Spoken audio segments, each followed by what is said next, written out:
For my people. For the people outside of this villa. For most of them. Inside of it too, for that matter. You are the most dangerous man on this earth. Yeah.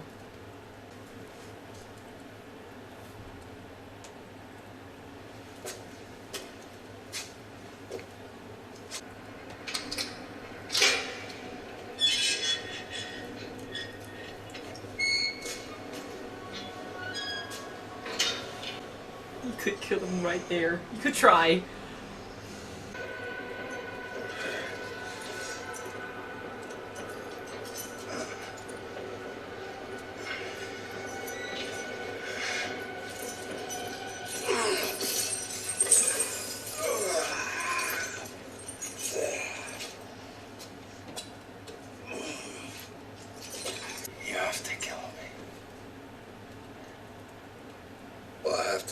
Your fate.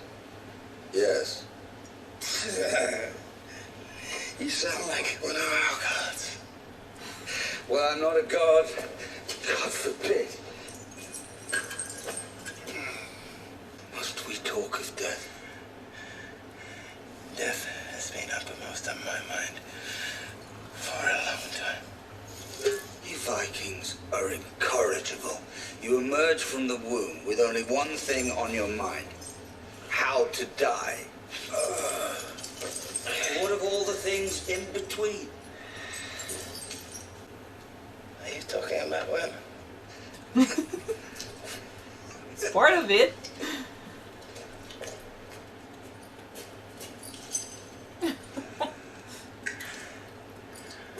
It's crazy how they can be so at ease with each other. They are very similar. That's the thing. Where are we going?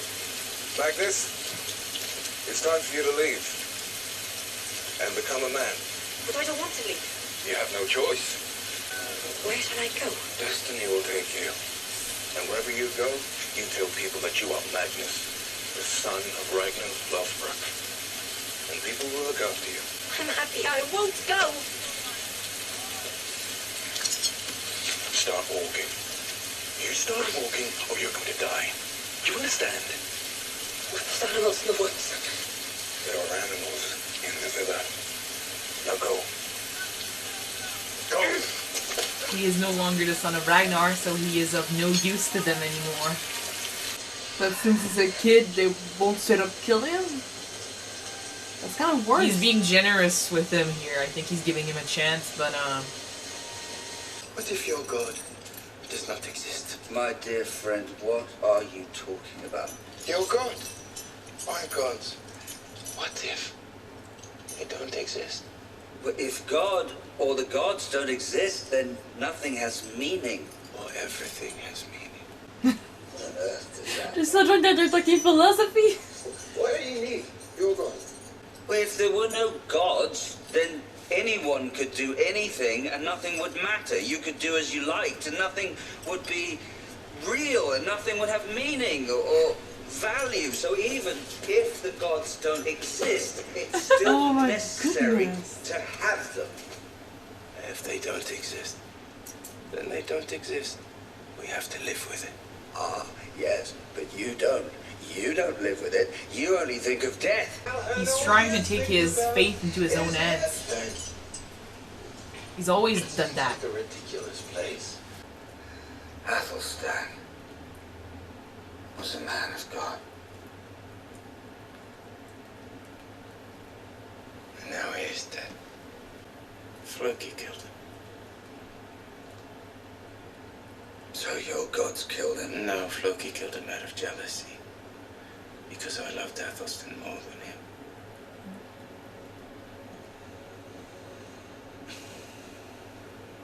I was jealous too. When he chose to go back with you. You should have protected him. We didn't need protecting. What does that mean? We needed him. He never needed us. If he'd stayed here with me, he'd still be alive. He had enemies here also. He belonged here with me. I would have protected Who him. are you to say where he belonged? He went where he wanted. He chose to be with me. He chose his path, and that was with me. I am not to blame. Yeah. Everything is just a huge love triangle between Ragnar, Ecbert, and Athelstan. Ragnar feels guilty though. Yeah, I know. He's got so many rocks on his shoulder that he's been trying to dislodge. But this one's the only one that he can just get rid of. Do you think he's with your gods? Or with mine? Doesn't it matter? His death is on my conscience, not yours.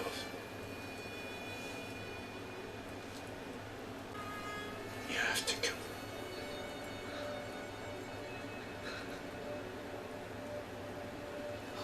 My god. He really respects him a lot. He likes him.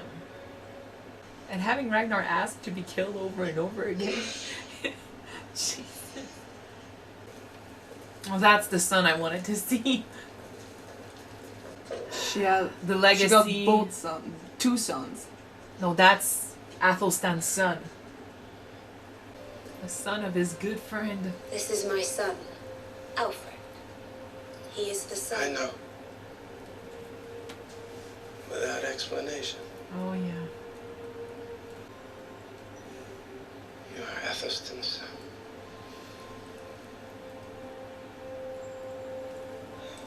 Piece of his friend back.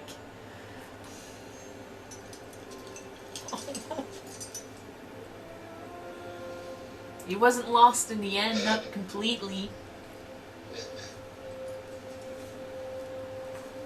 You could give him the cross if he still has it.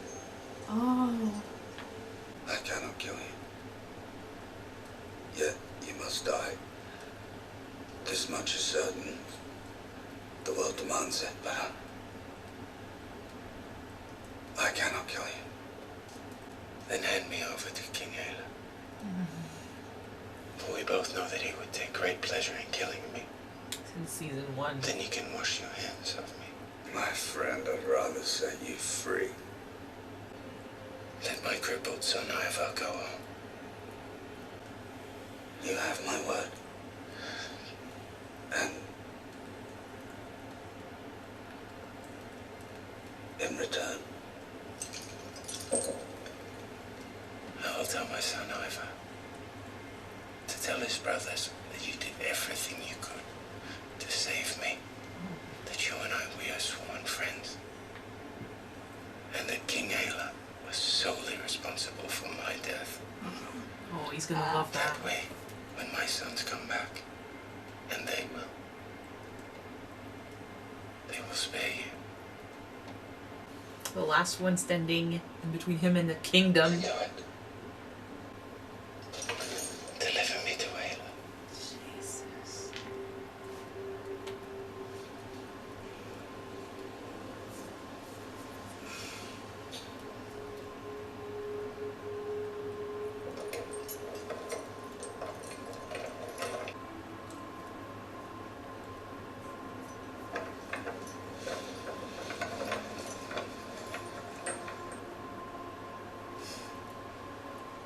Don't be afraid.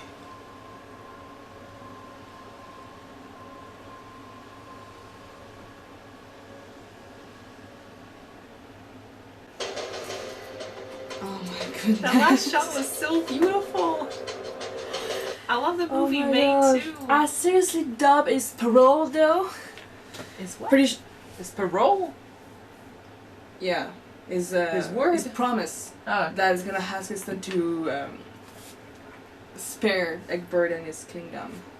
So I seriously he could thought say it. whatever he wants. I think that was one thing they wanted to prove when Ivar and Ragnar talked in their language, and he was like, "Oh, what did you say to him?"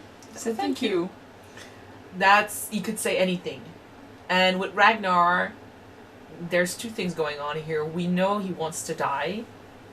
He's been looking for a way to die for a while. He tried to hang himself in everything. A lot of you guys have been saying that it was a way for him to gain wisdom and stuff. And I don't doubt that it's it's a way for Vikings, because Odin did the same thing apparently. But I don't particularly think that Ragnar just wanted to gain wisdom. He expected to die hanging from that tree. He did gain wisdom from the fact that he couldn't kill himself. Like, it wasn't his destiny, it wasn't his fate to die by his own hand. But he is still, I think, trying to take faith into his own hands, trying to not do what everyone else wants him to do, and do things his own way, which is basically give his sons a reason to go back to England and take that rock off of his shoulders, avenge the settlements, avenge the Vikings in his name, which is something he doesn't have the will to do anymore. No one listens to him. You guys have been saying that one of the biggest regrets in his life was the settlement that he didn't avenge for, because he wanted to go to Paris and explore more territories.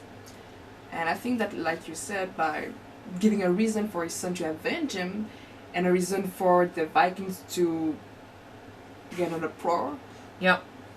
Yeah, that'll be his way to amends his sin. The more we say it, the more it sin. sinks in. It sinks in. I think this is exactly what's going on. I think I'm going to believe this is what's going on. I feel like Ragnar had no one on his side to avenge the settlement, and we know for the last few episodes he's been trying to make amends. He's been trying to, like I said, he's got rocks on his shoulders and he's been trying to lift them one after the other. The settlement was something he needed to take revenge for by killing Ecbert, by attacking Wessex, England now. It's not England yet, but it's like he's got Mercia and Wessex now, so he's got most of England, so let's say England. And I feel like since no one is following him, that would be the best way for him to convince everyone to do it.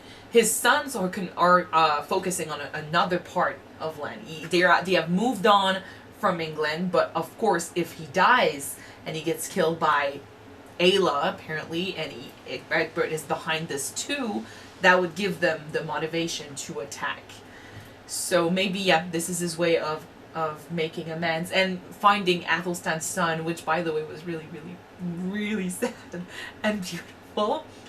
That's what kind of lifted that guilt. Yes, Athelstan died because of Floki, who did it in the name of Ragnar and stuff. Yeah. But there is still a piece of him left. Like, he has not been erased completely from this world. There is a son that's been left behind. So that kind of gave him that release he needed for this death. To hear him say, "I want to die" so much, though, that hurts. Yeah. It's making me so sad. Especially What? I was especially since we know that Egbert won't do it, so Ayla is gonna do it, and we know that Ayla has been after Ragnar since season 1. Yeah. I wasn't joking earlier about the love triangle between Ragnar, Athelstan, and Egbert, but it's not a love triangle. It's just like a really deeply friendship triangle between three men. And it's scary and fascinating how a friendship can move people, guys. I love that it became a war between, not a war, but a fight between Egbert and Ragnar about who needed Athelstan the most. And they didn't say it in these words. At the beginning, they did mention that they needed him more than he needed them. But they were like, oh, he chose me because he loved me more. I think it wasn't a matter of who he loved more. It was a matter of who needed him most. He went back with Ragnar because Ragnar needed him. And Egbert was going to be okay, So, and they both understand that. They just don't want to acknowledge that they were that lost if he wasn't there. They relied on him so much. He was such a great character. I'm still not over his death. He wasn't even real. He wasn't even real. I know, but I'm still not over his death still. Oh. And I loved their conversation about religion and if the gods were real and if they were or if they were not, like, do we need them and why do we need them? That everything would matters or not. But I mean, if you go back years and years of the existence of God and just what it can do or they can do, that changed. That changed through the years. Here in Quebec, we they've been using religion a lot back in the day to control people. You must fear God, and you must fear hell. And so since you fear the consequences, you shall live a life that's full of good deeds, for example.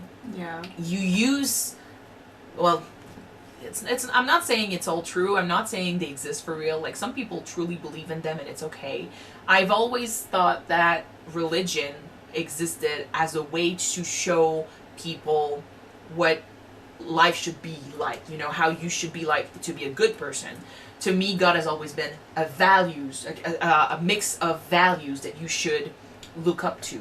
You should be good to people around you. You should be generous. You should be forgiving, stuff like that. Mm-hmm. Other people take it further than that.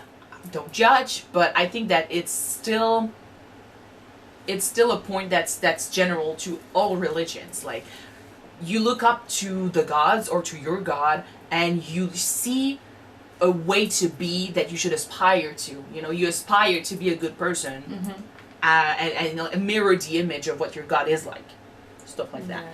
With the Vikings, their gods are fierce, but they still aspire to impress them. You can say that really, really back in time, it was more a sense of reassurance, because they explain exactly what happened in real life, like the sun, the day, the night, the seasons, True. everything, because we didn't know really what was going on. Yeah. And after that, it became more of a way of life. That's why I said that depending on when you were in history, the existence of gods would change. Like, why they exist, the answer would change. Yeah. Like I said, here it was to control kind of control society, but it's true that back in the day they would use them to explain how stuff came to be.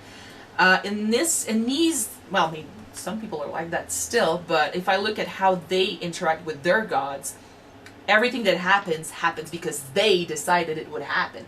Like, it's a way for them to justify doing horrible stuff. It's also a way for them to, for the Vikings, an example is, they would fight to impress them, so it's to justify this need for a fight.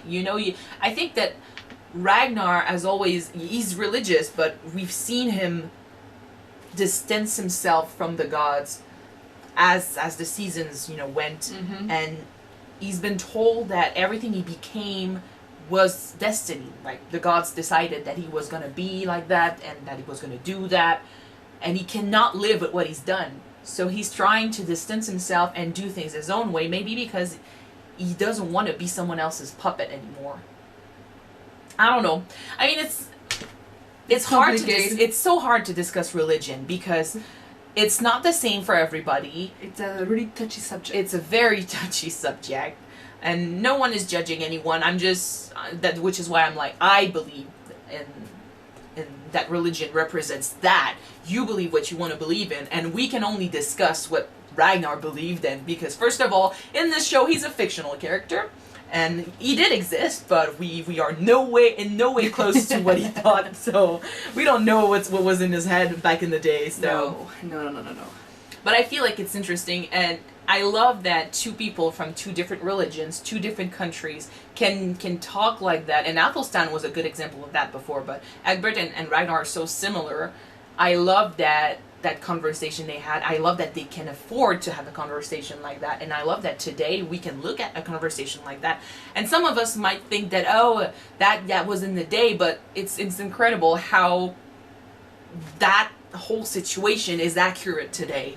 People still have problems. True. Yes, people still have problems with mixing kind of cultures and mixing religions and being friends with everyone and stuff like that.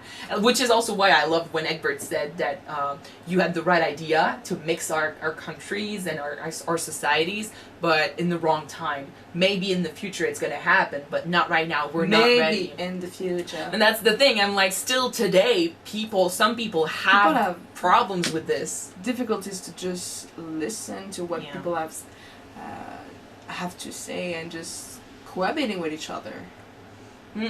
That's why I think say what you want about this show, but they have a tendency to touch on really touchy subjects, and they do it well. Yeah.